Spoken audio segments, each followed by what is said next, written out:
So much. I have often been told that my voice puts people to sleep, which I think is a mixed blessing, but for yoga, it's very good. So we're going to start lying down. So hopefully you're in a nice, comfortable, cozy place. And I know when you're practicing in your home, just like it can be difficult to carve out the time for yourself, you might be sharing home with, I've taught classes where people have their camera on and their partners walking by or dogs running by. So, we work with what we got, right? So wherever you are, carve out a space for your mat. And if you're in your bedroom, where I have done yoga many times in my own bedroom, just make sure you're not near any furniture so you don't have any rude surprises if you take your arms out and you smack the bureau. So make sure you have a nice, comfortable space. Make sure you have a couple of blankets, some water, some blocks. If you don't have blocks, there's lots of at-home substitutes for all the things we're going to do this evening. And then when you're ready, come to lying down. If for any reason you don't want to lie down just yet and you'd rather stay seated, I do have some students sometimes who prefer that. They don't want to come to lying down right away. So you're just going to come to a place basically where you can enjoy some stillness and begin to tune out the distraction. So if you have the dog running by or your partner or roommate standing in front of you, you could just whatever, just tune them out and close your eyes. And I'm just going to share, I probably have shared this with you already, an excerpt from a larger poem. And this is included in a poetry book that a very dear friend gave me.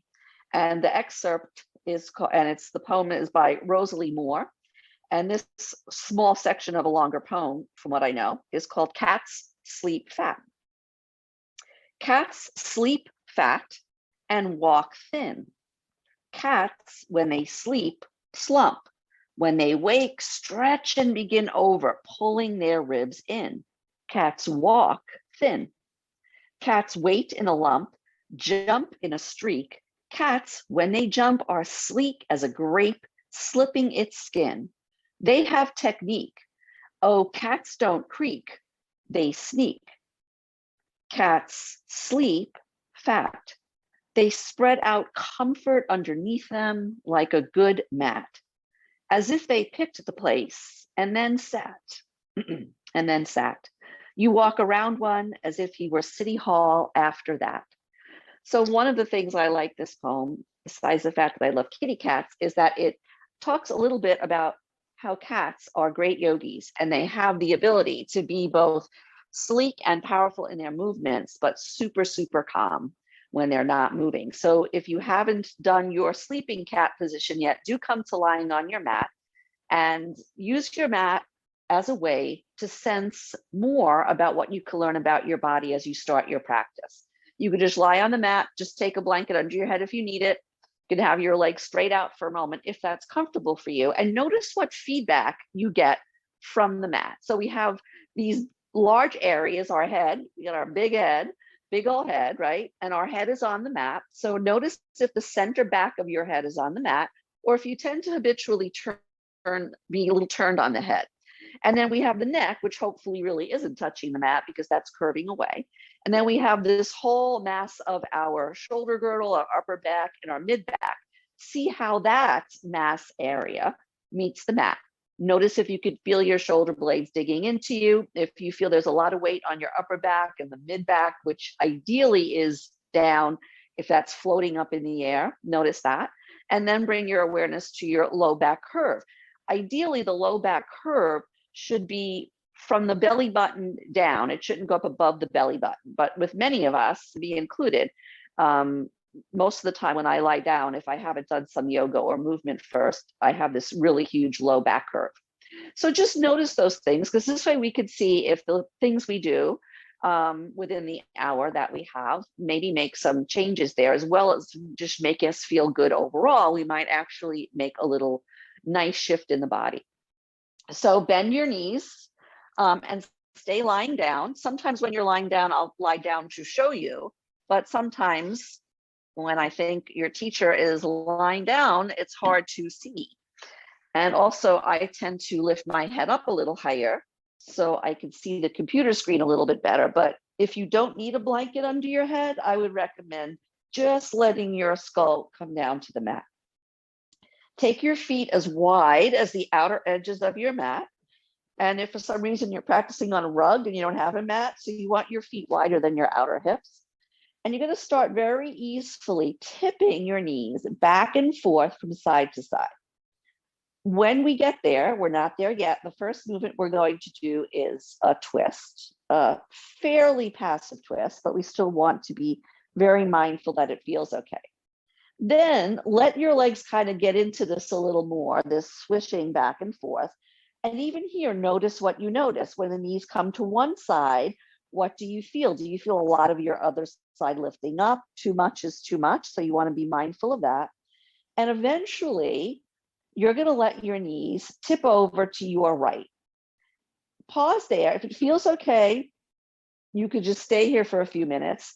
If it feels like too much strain, let's say on your outer right thigh, you can use a block or a book, anything small, a little box you can support there. So we want to make sure that even though this is a passive twist, we're just kind of surrendering to gravity. We're not pulling or anything, that we want to make sure it's comfortable. Take your arms out in any comfortable position, lower than your shoulders.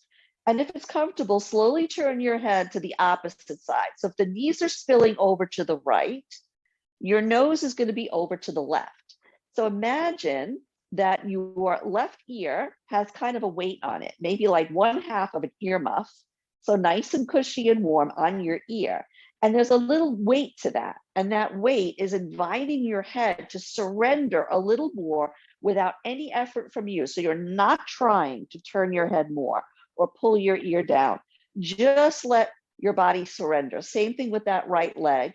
But again, sometimes the more the leg drops down, some folks can feel a little cramping in the inner thigh. So then you might want to have that little prop in place, for example. Take a breath here. And one more breath. And then bring your nose back to center and bring your feet back to center. Now you may have shifted a little bit on your mat. Your hips probably went maybe a little bit toward the left. So recenter yourself on the mat. Do just a couple of those gentle passes where the knees are going from side to side. And then we're going to come right to the second side where your knees drip over toward the left. Again, you can add a block underneath your outer left leg. Maybe it's the leg that's closer to the ground, which in this case is the right leg. Maybe that wants to be caught on something and rest on something. Relax your feet and take your arms away from your body so you can feel the length from armpits to hips, and turn your head to the right. And again, here's where I lose my earpiece sometimes. Take that imaginary earmuff like warm weight and attach that to your ear, and just let that passive weight just invite your head to sink down a little bit more, just as your legs are sinking down more. Are you holding any tension in your toes or your hands? Did you place your body in a way and now you realize, well, that's not so great? So make any adjustment you need to. You can close your eyes. Notice your breath as it rolls in and as it rolls out. Take another breath here, nice and easy. And then one more breath. And when you're ready, inhale your nose back to center, your knees back to center.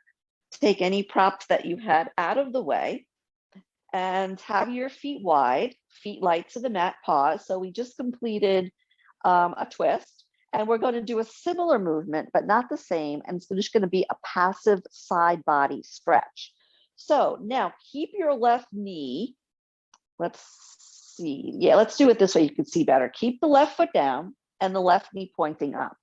Tip your right leg over to the left. So it's just going to go, it's going to stay bent and it's just going to tip over.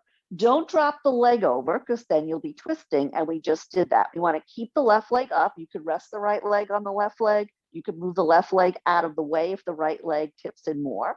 Again, we're not trying to press the leg down, but notice if you feel any stretch in your outer right thigh or in your outer hip. And then you can increase this length and this passive stretch by reaching the same side arm away from you. You could take it out to the side. If it feels comfortable, you could reach overhead. And you could also involve the right side of the neck by looking toward the left again. You could add your earmuff weight if you like. Now, if you want to make it a little less passive, if this is feeling pretty good and you want a little more stretch, you can gently, muscularly press your inner right thigh down a little bit more and notice what that does or doesn't add to the mix. Bring your awareness to your right side, which we're really opening here, and focus your awareness of your breath on your right side for your next 2 breaths. Don't need to change your breath at all. Just be aware and notice. You might feel some expansion laterally. You might feel that as you breathe, there's length opening up in the right side of your body from hip to armpit. Just notice whatever you notice. And then release. So both knees up, shift your hips back to center.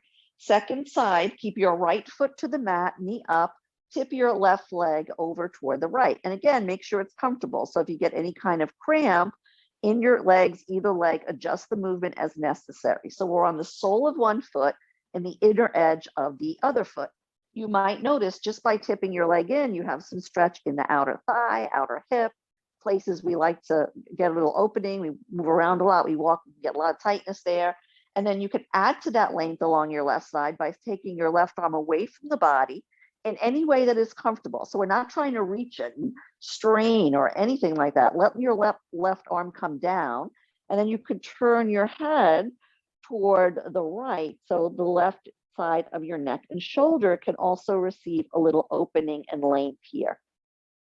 If you feel that your low back has arched a lot, maybe bring your left leg up a tad, or you could tuck your pelvis a little bit and see if that reduces any excessive arching in the low back. Breathe into your left side. So it's the same breath. We're not breathing on our right side, but we're directing our awareness of the breath into the filling and emptying on the left side. Notice what you notice there. On your last breath on this side, you might want to be thinking, breathing all the way up the left side into the armpit, just as you relax the shoulder.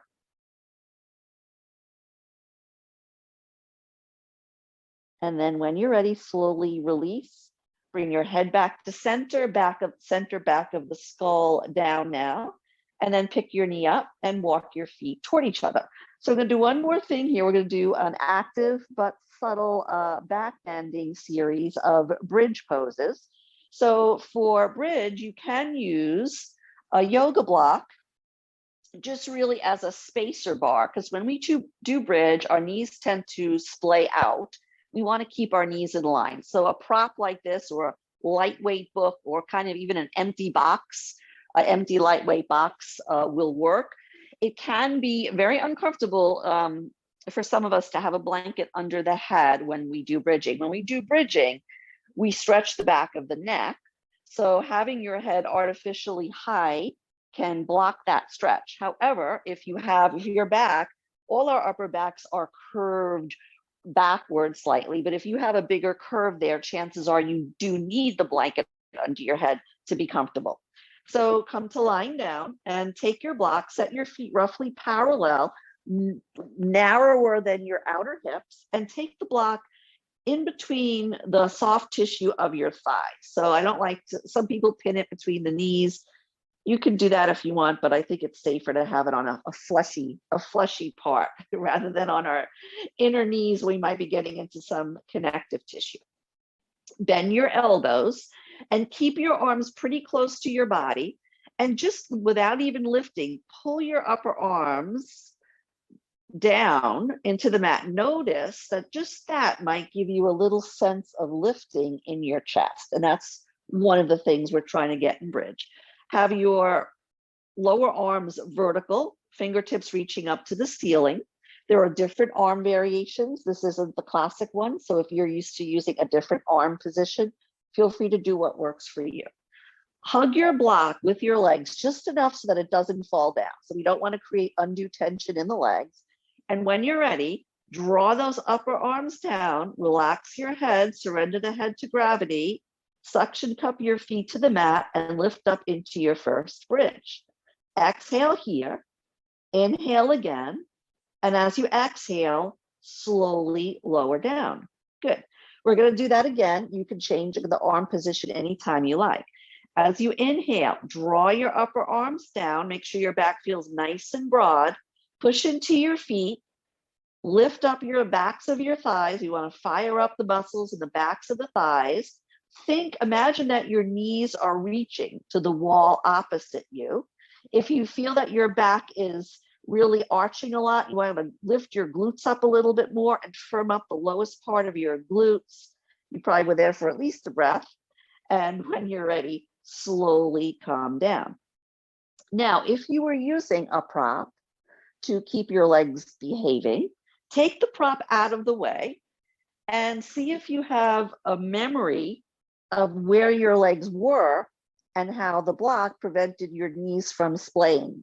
And now you might have to work a little harder with your legs to prevent that movement. So back to what I call robot arms. And I have one possibility here to add on this round of bridging, and that is when we lift up into bridge, which we'll do in a moment, you can keep your upper arms down, but you could roll your forearms and your palms out to the side. But just make sure, you might even want to do that now just to see if you like that. So there's no rude surprises when you're in the pose, when you're lifted up into the bridge itself. So when you're ready, inhale, lift up into bridge. Exhale, draw your belly in. Inhale again. I forgot about the arms. That's pretty funny. And exhale and lower down. After all that, I forgot. So let's try that again. As you inhale, lift your hips up and send your hands out, but keep your upper arms in place. Now, the backs of your hands might not touch. Take a breath here.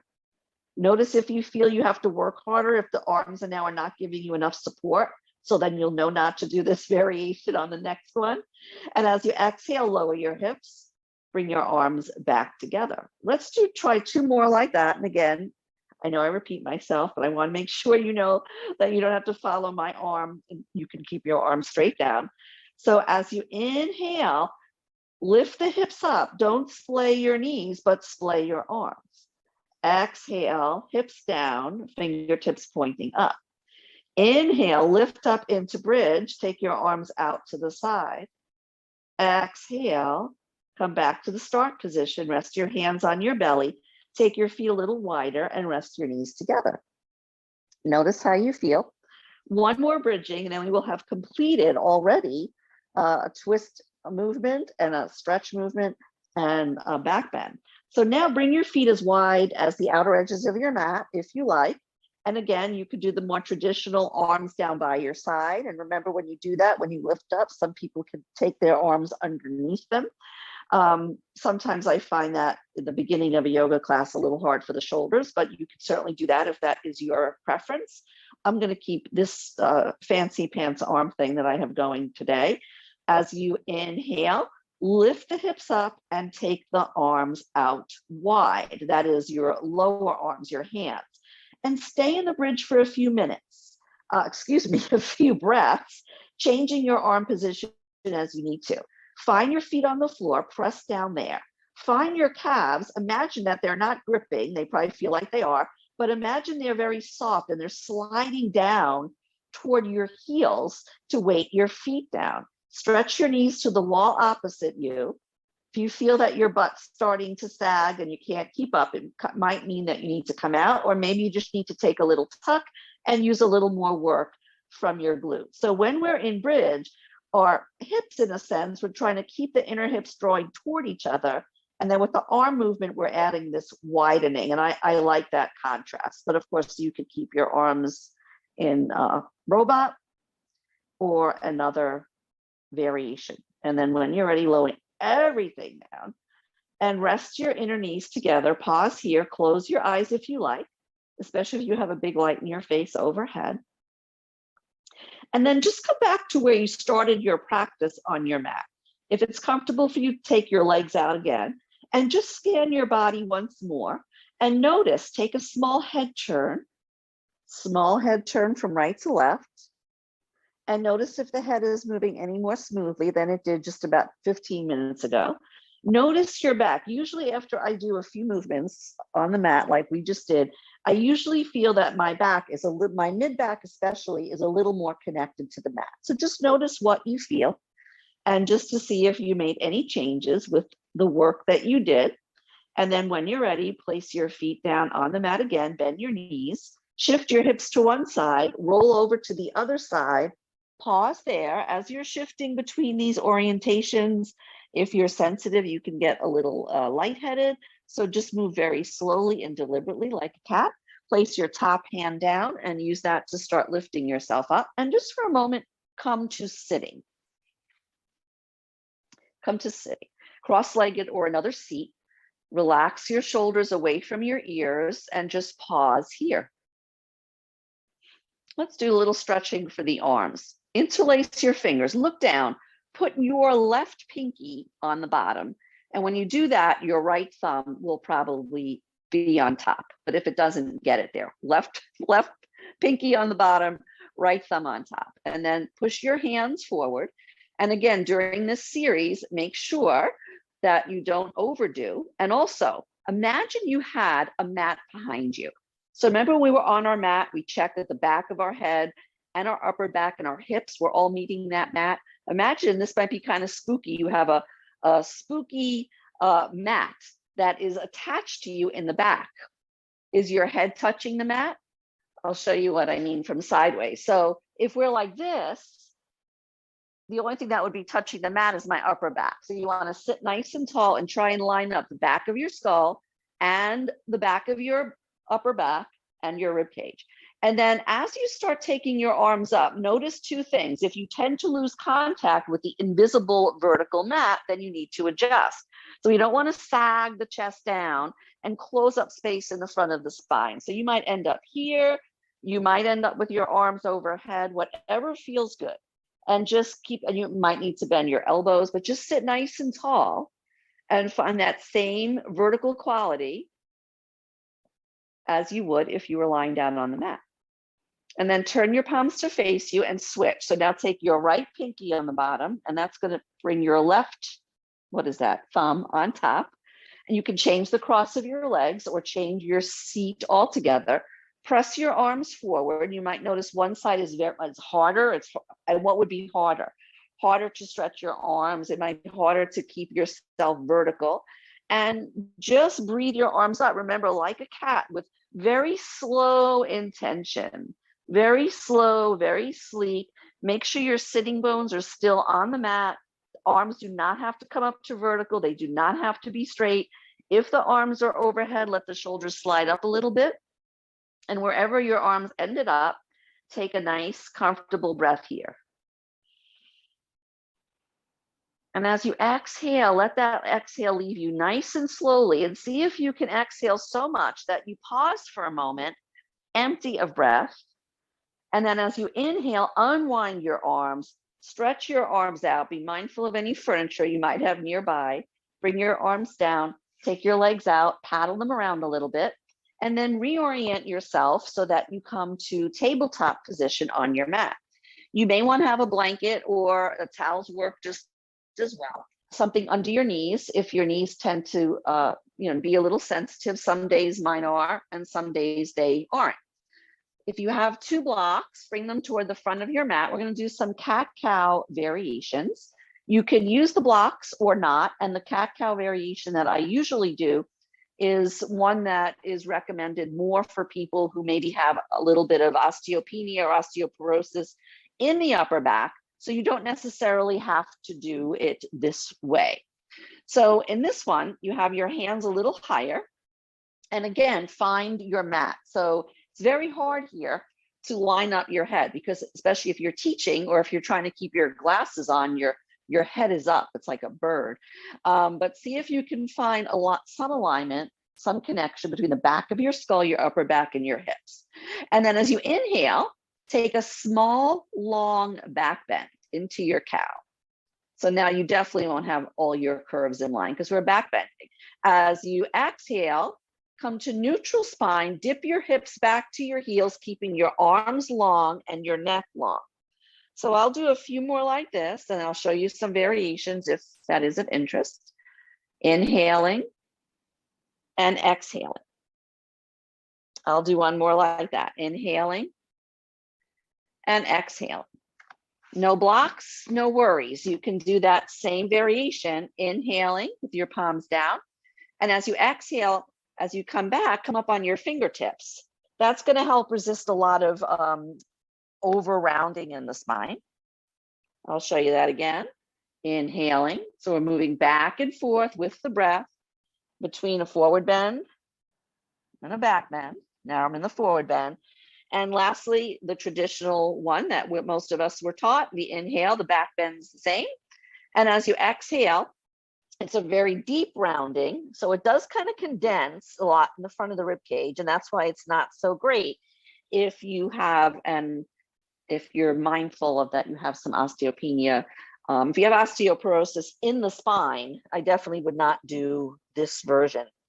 So do whatever feels right for you a few more times. And if you did a lot of cat cowing while I was showing you that, and you'd rather slide into a downward facing dog to break that up, feel free to do so.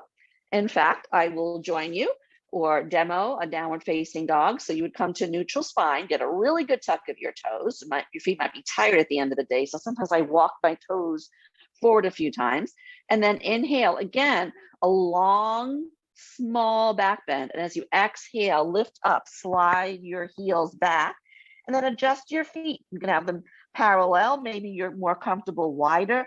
Surrender your head to gravity. Unfold the back of the neck and let the head be like there's a name for it, right? But the thingy in the middle of a bell, the bell thingy, just let it dangle. Then if you're in down dog, you can come down, and let's take a moment in child's pose.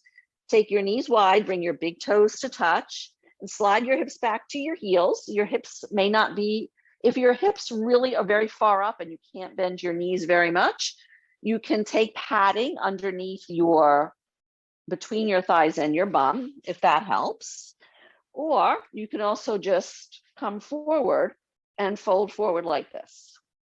Notice that I'm on an angle and I'm not doing a lot of curving. And this, of course, you don't have to worry about bending the knees and having that pressure on your shins. So take a few moments in a forward bend here. Either child's pose or just a seated forward bend with a long spine on an angle.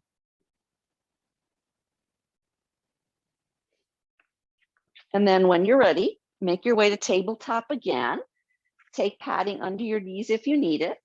So just to emulate our beautiful poetic cats in our poem, moving very sleekly and moving our limbs with great intention, we'll do a few balances, which is stretching and balance combined. So tuck the toes of the right foot under, extend the leg back long, push through the heel, and get a sense if you can, and it's hard because you can't see, and even if you looked at yourself in the screen, you still necessarily can't see if your one hip is lower than the other, but keep your hips even, keep your neck long, and then lower that knee down and switch. Tuck the toes of the left leg under, and then extend that leg back. Push through the heel gently. Keep the head so make sure you have a mat lying on top of you, so you don't want our head hanging down. We don't want our head up. We just want to keep our neck nice and neutral. Good. Now we're going to do the same thing. Addition to what we just did, we're going to add one arm and one leg to make it a little more of a balance challenge. So take the right leg out. So you're stretching that right leg out, right? The toes are tucked, so you're stretching the sole of the foot. You could stay right here. If you have wrist injuries, these things, the arm part could be a little bit prohibited. So if you like, stretch your left arm and your right leg away from each other. And you might notice your body shifts, that you're not stone still here. Press the shin of your left foot down, the toes down. Take one or two more breaths here. You might have to work to keep your hips from shifting a lot. And then when you're ready, release. And since your wrists might be complaining by now, feel free to either sit on your heels or stand on your knees and Roll your wrists around a little bit. And then second side, come back to hands and knees. Tuck the toes of the left foot under, stretch the left leg back, find your balance there, and find the evenness. You can even take evenness across your low back. So you'll notice here if one hip is really, really sliding down. And then you can just keep yourself right in this position, or you can add the opposite arm. So you're extending your, in this case, your right fingertips away from your left heel. You can also do this pose with the leg lifted like that if you want to add that challenge. But chances are if you wanted to add that challenge, you probably did. And then when you're ready, hand down, knees down, stand on your knees or sit on your heels and roll your wrists around a little bit. Since we're being kind of mellow tonight, we're not going to do too much standing up, but let's do one or two things. So when you're ready, I'm going to come to standing. If you like, if it's in your practice to come to down dog and then walk your feet toward your hands, you can certainly do that. If that's not in your practice, you could just come to lunge and step it on up like so. And make sure there's nothing in the way on your mat, and just come to upright. Standing nice and tall, set your feet side by side, a little space in between, and let your arms just drape down by your side. Try not to have them gripping you. Just let your arms surrender to gravity. Reach the crown of your head toward the sky. Slide your shoulders away from the ears. And here, just use enough energy to stay standing. So you don't have to firm your glutes or tighten your thighs. Bend your elbows, join your hands together. We're going to do a few forward bends, and I'm just turning sideways so you can see that. So remember that image when we're lying on the mat and we're flat, back of the head, upper back, and our pelvis are all touching the mat. And we want to keep that alignment when we forward bend as well. Hands at the heart center, inhale. As you exhale, release your arms by your side. As you inhale, glide your arms up. You could tip your head up a fraction if that feels good. Exhale, forward fold. You can swan dive down, or you could have your hands on the hips the whole time. But once you come in to your forward bend, get your hands onto your hips or your thighs. So again, since I'm lifting up to project my voice, I'm like totally crushing the back of my neck. So imagine you had a mat on top of you and the back of your head was touching the mat and your upper back and your hips. Your knees can be bent if you feel that that's more suitable for you. While you're down here, take a look down at your feet. Notice if your feet are very tense and see if you can soften your toes a little bit. We do need our toes. They're working for us, but see if you can relax your toes so they're not gripping and turning colors on you. And see if you can be even from right to left. Make sure you're comfortable. Take one more breath here. And then when you're ready, either slide your arms up your legs as you come out of your forward bend, join your hands together, and slide your hands down to your heart center. Let's do that one more time. Inhale, exhale. Inhale, glide your arms up. Here, if you like, add a toe stand. Float your heels up for another balance challenge. Set your gaze at something that's not moving. You might be moving. I'm like really shaking here. I'm very unsteady, but that is fine because when we balance, we are not really still. If you have an injury in your toes or your forefoot, this would not be the way to go. When you're ready, lower your heels and forward fold again, Ardha Uttanasana. So technically in half forward bend, our legs are vertical and our torso is parallel to the mat. But you don't have to be that low. You could be lower with your shoulders lower, or you could be a little higher. But most important is that our spine is in a long line. So our head isn't flinging up. We're not like really rounding the upper back. We want to feel really long and spacious, as spacious in the front body between the belly button and the collarbones as we are in the back body. Shine the crown of your head forward, or if you're in more of a inverted position, shine the crown of your head down. Always feel free to look at your feet if you need that feedback to check in with your toes and see if your toes are working overtime. So a cat will use its claws definitely for balance, and we do need our toes, but we don't want them to take all the work. And then when you're ready, inhale, reverse your swan dive, or glide your arms up your legs. Come back to Tadasana. Take a full breath in and a full breath out. Let's finish up the standing portion of our practice because an hour goes quickly and I want to give you some more mat time. Let's finish up with the balance challenge of tree. And, you know, a tree's a nice, beautiful image, I think, sometimes to have in our head as we get closer into the evening and we're seeking more calmness. Since it is a balance pose, feel free to walk toward a wall. Most of you, actually, none of you have your camera on this evening. So just make sure if you feel you need to be near something, that you have furniture or a wall around you so you feel very secure. And then glance down at your feet and start with them again, roughly parallel, and just stand. Notice how you're standing when you're just relaxed. And we're going to bring a little more alertness into our stance. Pick up your right heel and spin your right leg out. So you're externally rotating your leg. It doesn't have to be a lot. It can just be a fraction. And then knit together your heel with the lower leg, if that works for you. If that doesn't, you could always just put your heel on your foot, but don't press down very hard, or you could just keep the foot down altogether. If you do a lot of yoga, you can also pick up the foot and bring it to your inner lower leg or your inner thigh. So yogi's choice. But what's the same in all is that we're thinking of the two legs drawing inward toward each other and lifting up from the pelvic floor, up, up, up, up, up to the sky, so we can reach the top of our head, the top of the tree, nice up toward the clouds. And then you could also add your branches.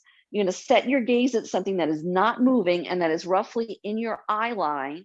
So if you turn your head to the right, your tree is going to maybe timber over to the right. Your hands could be at your hips or upright, out wide, whatever you like. Bring your awareness to the sides of your body. We did a lot today. We were lengthening here, either intentionally or just through the setup of the pose. We're lengthening our torso. As you inhale, breathe into the width of your torso.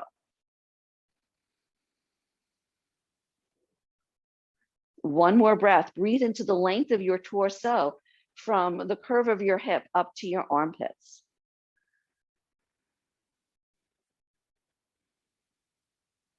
You can stay here for another 2 breaths if you feel you'd like to grow your tree a little bit more. When you're ready, we'll all meet standing before we do the second side. And after you've done the first side, you may want to be very cat-like and shift back and forth a little bit, soften up the legs, because sometimes we're very rigid and tense when we do that balance. Takes a lot of concentration. And then second side, we'll set your feet roughly parallel, and then lift the heel of your left leg and spin that knee out. The whole leg rather spins outward, and then connect the two together. Heel to shin with the forefoot on the mat could be one option. There, I gave you a few options. You can also have it on your inner lower leg, thigh, or you could also just put your foot on a block. That's another option. Take your hands to your heart center or to your hips. Find your drishti, your balance focus, and find the top of your tree. Where is the crown of your head here? Imagine that even though your legs are doing 2 different things, they are joining together to create one strong, growing, healthy tree trunk. And from that tree trunk, you may want to burst out some branches. Take a few more breaths here. Come out of the pose at any time. You could also, some nights or some days, you can have like this really balanced tree that you don't even have to think about it. And then some other days, you could have the experience where you keep tipping out and in. So just notice where you are without judgment. Every tree is different. When you're ready, drawing your hands back to center, back to the midline of your body, and release the leg. Take the legs feet a little wider than your hips or as wide as your outer hips, and just sway back and forth a little bit from side to side. We're going to make our way back down to the mat. We're going to do one supported pose. So if you don't have yoga blankets or towels, usually I have both. I only have my yoga blankets here, but big bath towels or beach towels also work, as do pillows. So you can go and grab those if you need to. On your way back down to the mat, you can come down, you could just plop on down. If you want to come down through a forward bend and another downward facing dog, I'll do that with you now, your choice. Inhale here, exhale, release your arms. Inhale your arms out and up, exhale, forward fold, slide down. So you may be ready to come on down and rest in child's pose. So you can come down all the way. Or you could come to downward facing dog and see if it feels different. If you did down dog right in the beginning, maybe after a few poses, the down dog feels a little different, hopefully nicer. Hopefully your heels are more relaxed. And then when you're ready, just come to a seated position. We'll all meet there. And from there, we'll create just a few minutes in a supported back bend. So grab a hold of, you're using blankets or towels. You're going to take one. I have it roughly, I'm not going to open it all the way. This is a little more, get a sense of the size of this blanket. So you're going to have this big rectangle. It's almost like the size of a pillow. And if it's a blanket or a towel, you're going to fold it in half. So you end up with something that is narrower than the broadest part of your back. If you're using bed pillows, you won't have that, but they'll be softer. So they'll have some other, they'll work too, to make it short. Place that down on your mat vertically, the side of your mat that your head's gonna go. Take another blanket. You can start with that same situation. Again, this I'm opening a little bit wider, and you're gonna fold, and you're gonna get, this time, a shorter rectangle. Remember geometry to do this, like so. And you're gonna put that at the top. The most important thing is that the whole setup, it ends up like a T shape, and the whole setup is the same height. You're gonna lie, and I'll do it with you in a moment, with your bum here. You're gonna drape your spine here. Depending on the height of your, the height of you, your head might end up here, or your head might end up this. If you know that your back tends to be a little sensitive, you may want to take another blanket. I have a towel right here, and place that where your bum's gonna go. So the drop down from this prop is not as much. If you have a bolster or a cushion handy, you might want to bring that into the mix and have it nearby and put that underneath your knees. So with all that, you're going to sit in front of the prop. Remember, your bum might be on a blanket, and then you're going to use your arms to lay yourself down. Sometimes as you do that, the blanket bunches up. And as you can see, and just for reference purposes, I'm 5'2", so my head ends up, I don't even need that, but most of people are going to be taller than 5'2". You may need to have a lot more blanket here. So the way I'm doing the pose, my head and my chest are at the same height, which is great. And it's helpful to get a little more lift in your chest when your head is down a little lower. My head isn't lower, but it feels like it's lower because they're on the same height. However, a lot of folks don't feel comfortable that way, and they want their head physically higher than the chest, than the heart area. So your choice on that, make sure you're comfortable. Take your arms by your side. If you have a bolster, you could luxuriously loop your legs over that. If you don't, you should take your feet wide and rest your knees together so your legs are super passive. So what this does, and stacking a couple of pillows on top of each other will help with this also, it helps create a subtle back bend for us. So it's a passive back bend because what we're lying on is narrower than the widest part of us. The widest part of your shoulder girdle is sliding down. So it's a little bit lower. So the only disadvantage is if you have a shoulder injury, which I'll mention that something you could do for that, but it broadens the upper chest. It helps to release the shoulders to gravity. It's a really good counter pose to the unintentional forward bending we do when we're hunched over our tables at our desks and our steering wheels. And then you could take the arms out. You can even take blankets under your hands if you want to get very deluxe with the pose. soften your shoulders down. If you have shoulder injury and it doesn't feel good to have your shoulders opening like this, then you can grab a pillow or a blanket and just take it under your arms. Make sure it catches the back of your shoulder. You'll still get a little opening, but it won't be as much. And if you don't have all those props, you just have your arms out if it feels good. Too much opening the front of your shoulders, just rest your hands on your midsection. Let your body sink into the props. At any time, if this doesn't feel comfortable, come on out. Close your eyes.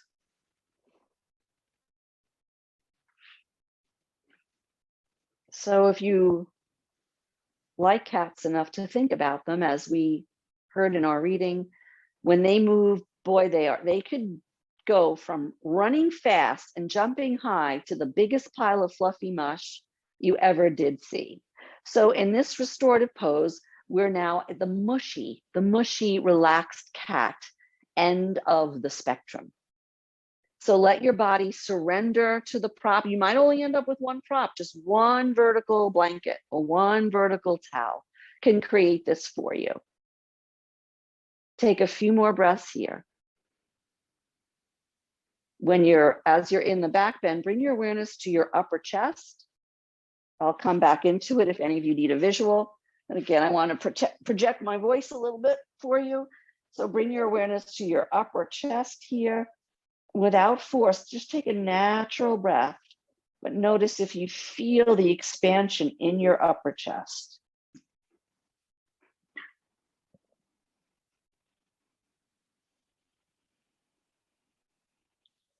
Bring your awareness to your right and your left side. And the next time you breathe, without force, just regular breath or a tad longer, notice as you breathe, if you feel yourself expanding laterally, right to right, left to left.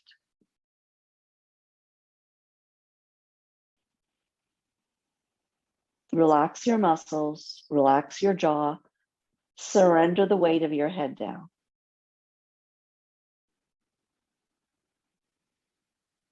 If you like, bring your awareness to the whole front of you, from pubic bone to collarbone, and the back of you. And when you breathe next, see if you notice any expansion toward the ceiling above you and toward the floor below you.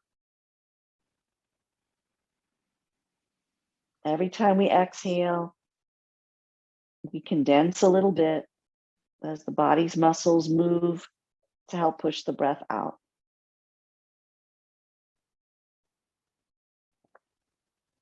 Take a few more breaths here.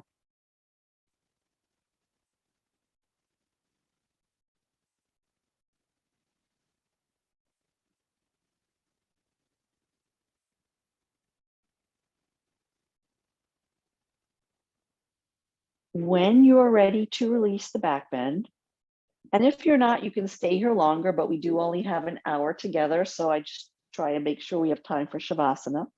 You bring your feet to parallel, you press into your feet, and you shift your body over to your side. Make sure you have something under your head, so as you roll off the vertical blanket that your head doesn't come down. So just make sure you're on your side and you're comfortable for a breath or two. And then take the blanket away that was underneath you. And we're just going to do a quickie twist. You can have a blanket under your head if you need that.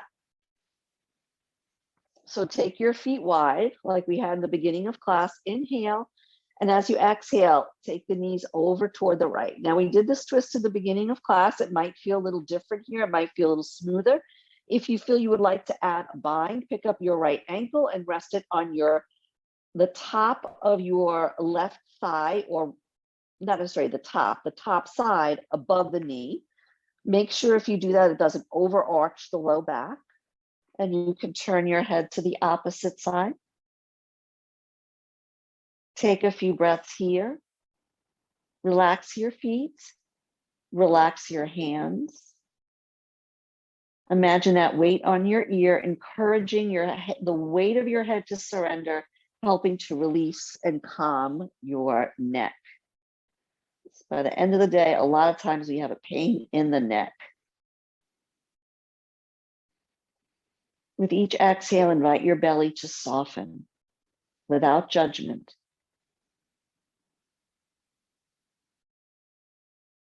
If you took a bind, release the bind. Bring your knees back to center. Shift back to the center of your mat if you feel misaligned, and then take your knees over to the second side.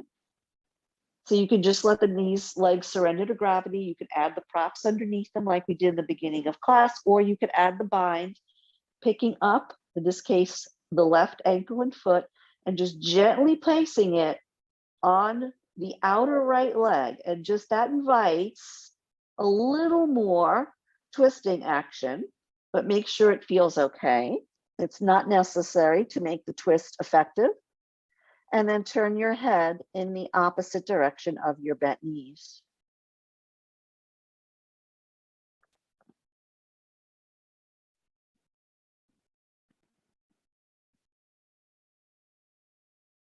Breathe into your two sides, right and left. Feel yourself expand laterally with the inhale, and feel yourself condense back toward the midline as you exhale. Take one more breath here.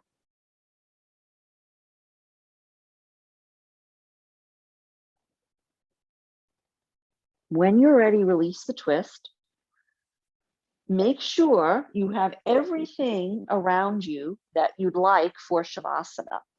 And you can start coming into Shavasana right now. If you prefer, you can certainly add a little forward bending piece by drawing your thighs into your chest. You can certainly do that if that's in your practice, if you feel you want to hug in a little bit.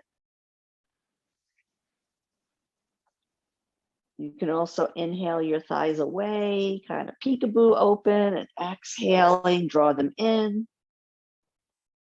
massaging your belly a little bit. But otherwise, we are ready. Hopefully you are ready for a nice deep relaxation to complete your practice. And you can use any of the props you have around you, blanket or pillow under your head, a blanket on top of you to be warm, or just a blanket over your feet if your feet tend to be cold. And just as we heard in that little piece of that poem, remember that as you settle out into stillness, that cats, no matter how active and sleek and gymnast-like they are when they're moving, when cats sleep, they sleep fat. They spread out comfort underneath them like a good mat. As if they picked the place and then sat. You walk around one as if he were the city hall after that. Shh, don't wake up the sleeping cat. If you don't have a cat, trust me, when they sleep, it is a thing of beauty. Let your Shavasana be a thing of beauty. Let go wherever you can. Surrender the weight of your head down to the mat or to a pillow on your mat. Surrender your bones.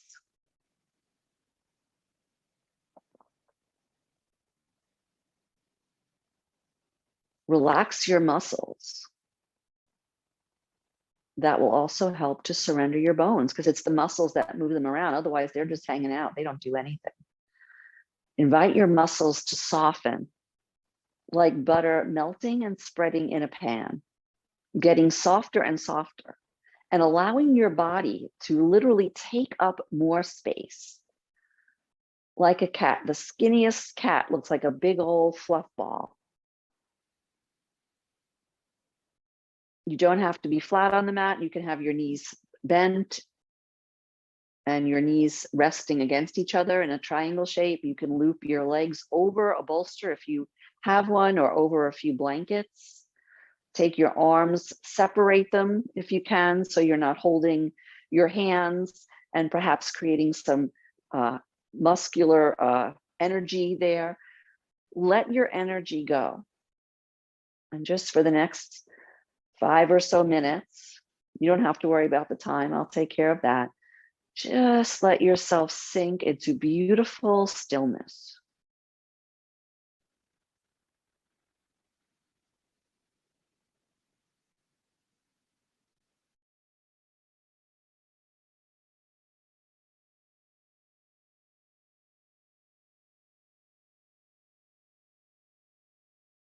Surrender whatever you no longer need for the rest of your day. Surrender your intentions. Surrender your to-do list. Invite your mind to be calm. Calm mind leads to a calm body and calm breath.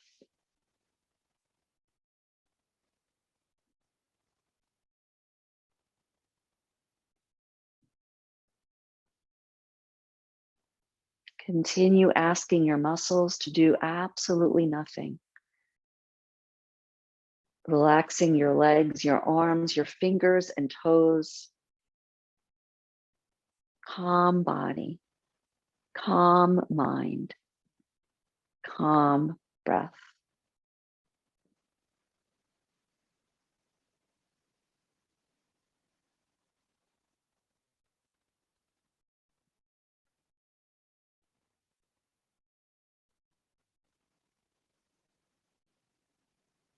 Let your breath breathe you. No change, no observation. Calm, easeful breath, calm, easeful body, calm, easeful mind.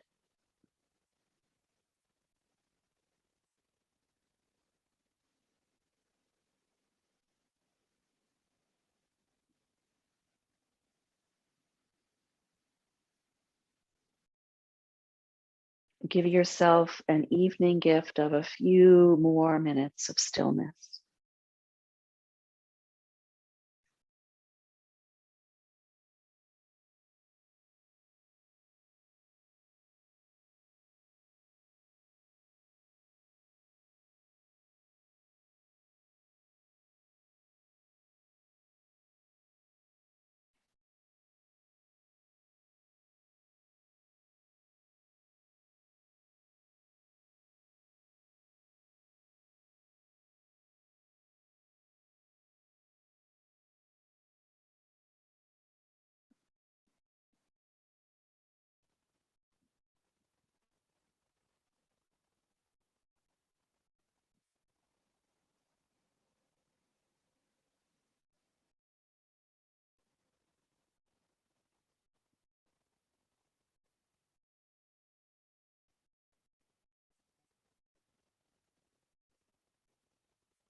When you are ready,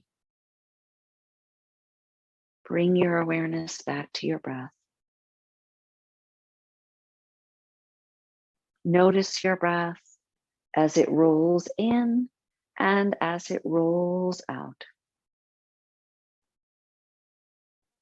Savor the life-giving force of your breath. Move slowly if you can resist the urge to jump up and do something. Move your toes, move your fingers. Obviously, you don't have to come out of your Shavasana just yet. You can just stay in there a little bit longer. But when you're ready, gather your limbs, bend your knees, connect your feet to your mat, and safely ease over to one side. And then pause there, curled up like a little ball, like a little seedling in spring, getting ready to burst. And then if you like, come back to a seated position. Sit comfortably. Add a prop if you need it. If you like, join your hands to your heart center, either literally or just in your mind's eye. Bow your head slightly, connecting your head, your hands, and your heart. You can even tip your heart center up slightly to your hands. Offer this moment to gratitude and a wish for peace within you, peace without in your community and beyond, and peace to the world. Our world neighborhood always needs more peace. Namaste. Hi, everyone. This is Z from Yonkers Public Library. Thanks so much to Sally Pinto and Alexis and Barbara from Newark. Thank you to our community partners, WJCS, the City of Yonkers Office for the Aging, Westchester County Legislator Ruth Walter, Friends of Crestwood Library, and Yonkers Public Library for making this phenomenal partnership. And we thank each and every one of you for being part of our wellness community.